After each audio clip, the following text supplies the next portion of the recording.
Welcome to Star-Lord, folks. So, I started playing when Global Launch released, and I jumped between Captain America and switched over to Star-Lord as my main. I've been doing what I can to the community on Darth Microtransactions Discord to help people out with Star-Lord and how I personally feel he should be used. Now, keep in mind, this is just my opinion based off of the information I have been able to gather around this hero and the personal experience that I've had while leveling to level 100. So, one of the most common questions that I find in the Star-Lord chat that I am in is people coming in and asking, is Star-Lord good? Now, the thing you need to understand first and foremost is that all the heroes in this game are good. Every single one of them. You know, they may not be the best DPS. They may, one might be more tanky than the other one, but they're all good. They can all complete all the content in the game. So, with that said, is Star-Lord good? If you enjoy his playstyle, you enjoy the character, then he is going to be the best character in the game for you. For me personally, I've always been geared towards more of a support role, and I'll get into this in just a minute. And so Star-Lord and his playstyle really fits what I enjoy about playing games, which is supporting other people, boosting their damage, helping them through harder content, things of that nature. So when you are deciding what hero to play and you come across Star-Lord and you're thinking about Star-Lord, there's a few questions you need to ask. So first, are you a whale? Are you going to spend a lot of money on this game? Because if you are, you can play any hero you want in the game and do a ton of damage and not have to really worry about it, because if you start to drop down in the rankings, you just go spend more money, you get more items, you boost your stats. I mean, in the end, that's what it comes down to. However high you can get your stats in this game is going to warrant or lead to higher damage that you are doing throughout the different events, whether that is blitzes or raids or PvP. So, if you are not a whale, then you need to understand that you're going to have certain limitations. You're not going to be able to get that new shiny set that comes out, or you're not going to be able to, max rank all the gear that you have. It's going to take time. It's going to take a lot of time, actually, to get this done, and a lot of luck to get the sets that you are looking to get to maximize how you want to play Star-Lord. So let's go to how I view Star-Lord. Now, I am not entirely free to play. I did purchase the packs that give me daily rewards. The two specific packs that I purchased were the ones that give me gems daily and a little bit of gold daily, I believe it was. It was like $35 or something like that. It wasn't very expensive. I don't have a lot of money, but I enjoy supporting games that I'm enjoying playing, and this is my resolve to help support those games. So, with that said, how I feel about Star-Lord is that he is a support damage amplifier. And let me go ahead and get logged in here, and I'll show you what I mean by that. So Star-Lord has some unique skills that can be applied to groups and people around him that increase their damage capabilities, or can also increase their survivability through his special mechanics, which we'll get into in just a little bit. But let's go ahead and take a look at some of his skills real quick. So the main skill that he's going to have that's going to increase the damage that people can do is going to be his battle soundtrack right here. Here it is. So just so there's no confusion, this first skill, this first battle soundtrack, it only affects you.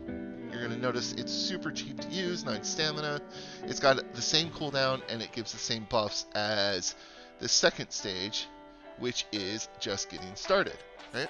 So you're going to see it's the same percentage. My apologies. The cooldown is a little bit longer for this one.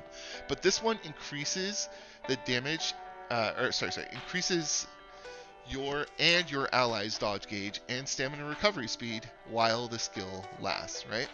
That's good. Why is that good, you're asking? Well, dodge gauge helps keep people up. Stamina recovery lets you use more skills. Now, if your skills all have long cooldowns and you're not using your stamina, if you're not building your kit to use your stamina efficiently, then you're going to have your stamina bar always be full and your abilities are going to be on cooldown. It's not a really good build. Ideally, what you want to do is you want to keep your stamina refreshed just enough to use whatever skill comes off cooldown immediately when it comes off cooldown, but you also don't want to be capped out or maxed out on stamina. So this can help some people with those more expensive builds that are a little bit more clunky and require that additional stamina recovery. Most of those skills that do require large amounts of stamina do a pretty significant amount of damage. So when you're like building your comps and stuff later on in the coming months, when they release difficult content that is going to require a character or hero like Star-Lord, you're going to want to look into building teams with the people that you have become friends with on this community. Now, when you get to that point, that's when you're going to need to talk with them about their skill builds and your skill builds and make a decision on whether or not you want to use just getting started or whether or not you want to use these other two. This one increases attack by a percentage, and this one increases critical strike by a percentage. So if you get to the point where you're crafting this team with your friends and your friends know that you're always going to be there whenever you guys are going into a certain event or a certain, let's say they do like squad-based PvP, you can say, hey, look, I will always take this for you guys and boost your crit rate by this percentage as frequently as I can. So you can focus on things more like crit damage and PvP damage and things of that nature. So you can eventually, if the company goes in the right angle, this game is going to have a lot of complexity in builds, and the builds are going to be very, very interesting, and it's going to be a lot of fun. I really hope they don't mess it up. But let me jump back here a little bit. So the one that or the skill, the battle soundtrack that you're going to see most people recommend is this one right here, Pump It Up. Now, Pump It Up is going to increase your crit rate by 47.68%, and I do have this at max rank currently, 15. There is a set that you can do to get an additional +6 when you equip it. It is the Secret Wars set. I believe what that does is it gives you +6 levels to this. I'm not entirely sure what that's going to go up to at this point. I do have the set, I just haven't equipped it. But let's check it out right now. Let's take a look. Let's take a look. Alright, so what I'm wondering is if it gives +6 levels, I wonder how much that's going to increase it. So let's go and equip. It'd be cool if there was a button to just unequip everything. That'd be nice. So, I believe that is Secret Wars. That's Hydra. Sorry about this, folks. Here we go, Secret Wars. Now, I just got my Secret Wars weapon this morning. It's not very good, but all we're looking for is getting the soundtrack level increased. So Secret Wars, okay, and then this level right here, this will go up as you increase the star ranking of the sets and stuff, I imagine. So right now we're at +4. So let's go take a look at the skill and see how that applied to this. There it is, +4 right there. So let's see, how much is this going to do now? By 54.6%. So pretty significant, about a 5% jump. So probably what, like 56, 57% crit rate? Pretty legit. All right, anyway, so let me go back over here real quick. So I forget to do this when I go out. All right, so let's go back to the skills. So what I was saying earlier is this is going to be one of the primary skills that you're going to use pretty much in every build, and is the primary damage amplifier that Star-Lord is going to be using, and it is incredibly powerful. Like, you're going to find when you use something like this, or when you use noise pollution, right, which increases attack by 36.22%, you're going to find that clearing these raids, clearing content, doing, PvP and stuff like that, it's going to help your team win or complete content that much faster. You're going to see higher damage numbers on your team. You're going to see a lot of improvements. So the next thing that you need to look into when you're deciding, like, is Star-Lord the right character for me, is you need to understand that you're going to have one skill already dedicated completely to just buffing your teammates. Okay? It's on a long cooldown too. This one's 25.2 seconds, and as you get more gear that reduces cooldown, this is going to go down, and there you go. So that's his main thing. So now that you understand that you're going to have one skill that specifically buffs you and your party's damage from other skills, you need to realize that your damage is going to go down, because now you don't have that that skill, that fifth skill, that does just straight up damage. This does no damage at all. Okay? All it is that. It just buffs everyone around it. Okay? So that's one damage skill that's down. Okay? And, depending on what other skills you take, or what your gear is, your damage is going to drop even more. So you need to be careful when you're looking at Star-Lord and the gear that you're gearing him out with, because he doesn't gear like other characters. Other characters, for example, I played Captain America up to about level 80. So what I can say about Captain America is, pardon me just a second. Sorry about that, I had a cough. What I can say about Captain America is that he is an amazing character. He scales off defense, and the sky's the limit with this guy. He's going to be very, very hard to power creep. But anyway, Star-Lord he doesn't have like a specific stat that he scales off of. Like, attack is good, right? It's good on every character, but it's not specifically good for Star-Lord, whereas defense is specifically good with Captain America. Now, I haven't played any of the other characters, so I don't know how their stat prioritization goes entirely, but with Star-Lord, the stat prioritization that I've found that you want to focus on, and that I've watched from other videos of people that had played in pre-release and soft launch, is that you want to focus on status effect first and foremost. You got to get that up.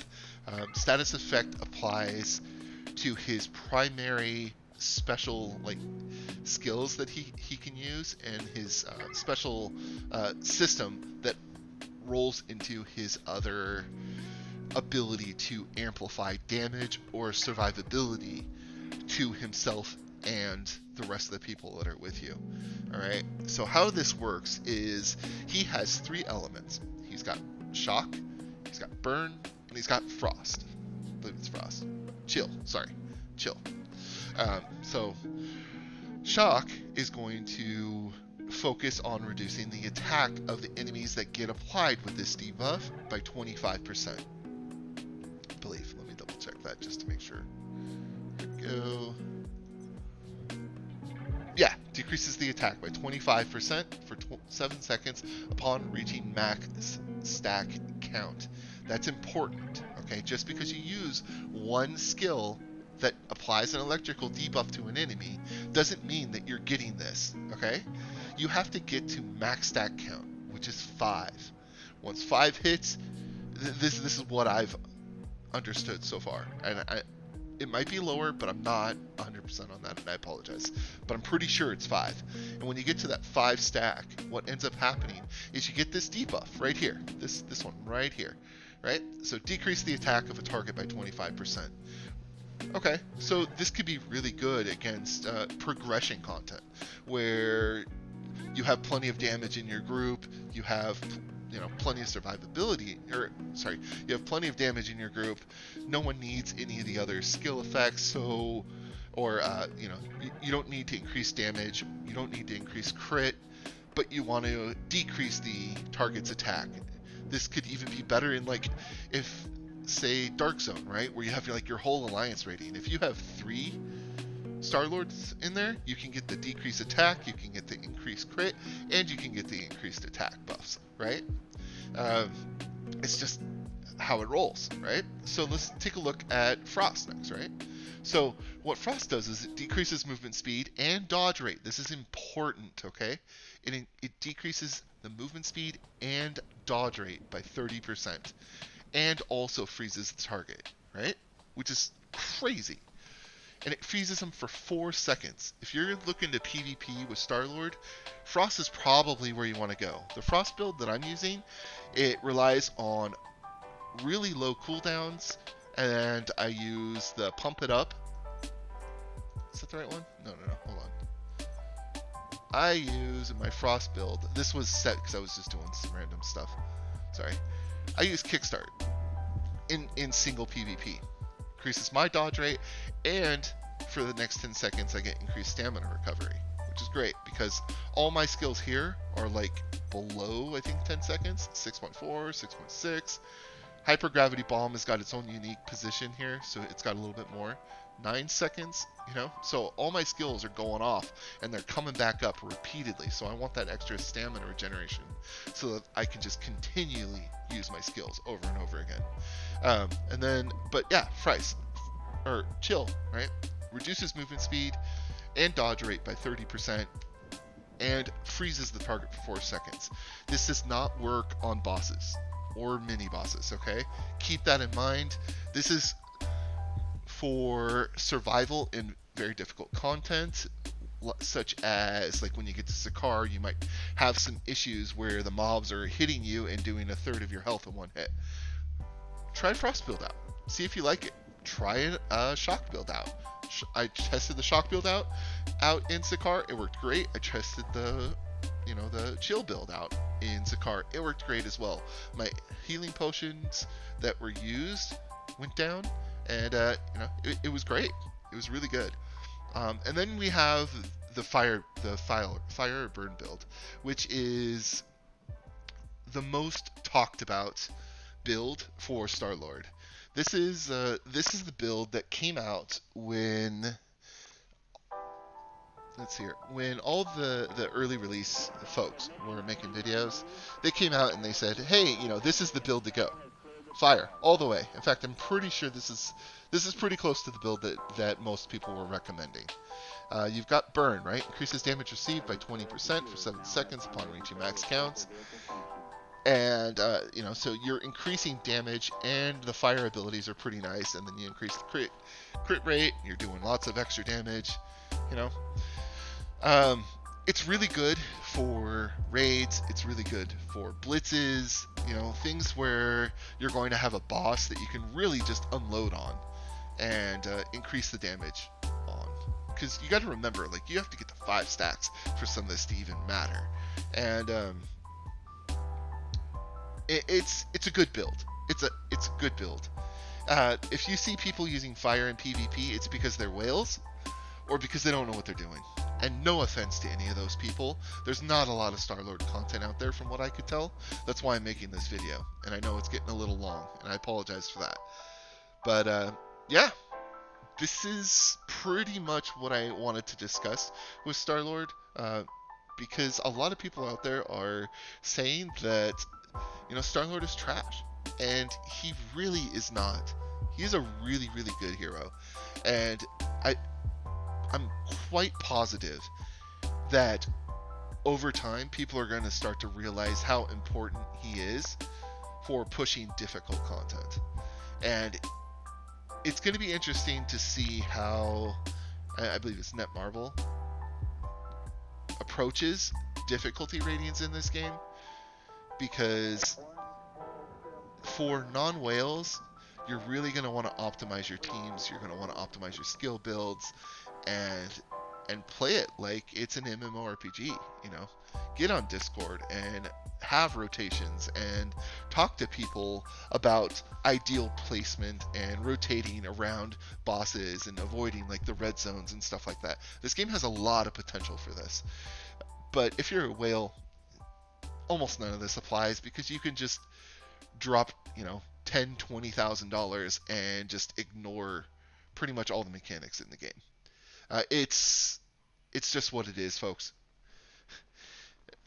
We have to appreciate the whales being here because they're the ones that keep these games being made.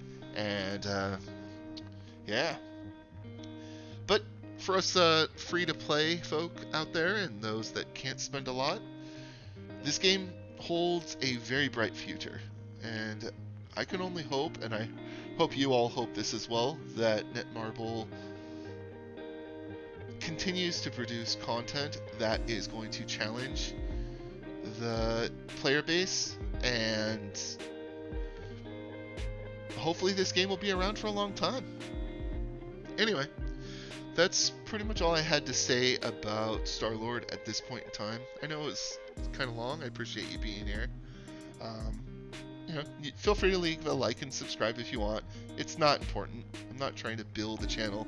I just wanted to get some information out about Star-Lord.